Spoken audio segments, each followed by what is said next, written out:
We have to find value of x.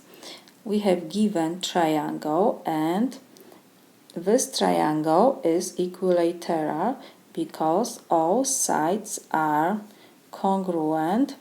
So it means that we have, if triangle is equilateral, then is equiangular.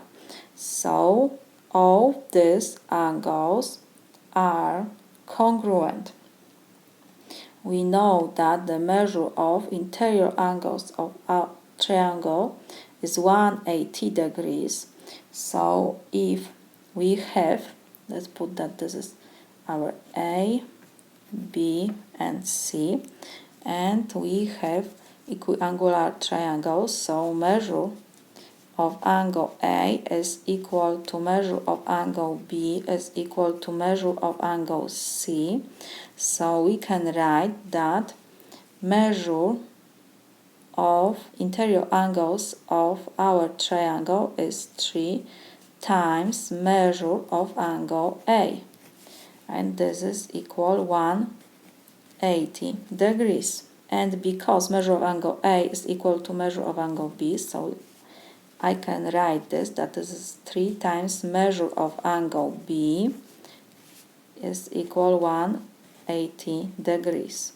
So now let's divide both sides by 3.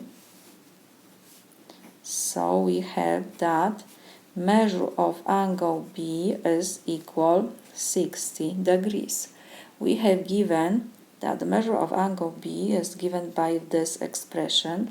So let me substitute the left side. We have 30 plus 3 over 4x degrees is equal 60 degrees. Let's forget about degrees. So we have 30 plus 3 over 4x is equal 60. Now I will move 30 to the right side. So we have 3 over 4x is equal 60 minus 30. So we have that 3 over 4x is equal 60 minus 30 is 30. Now I will multiply both sides by 4 over 3 to reduce this fraction. So 4 with 4 we can reduce, 3 with 3, and we have that x is equal 3 we can reduce with 30 will be 10. 10 times 4 is 40.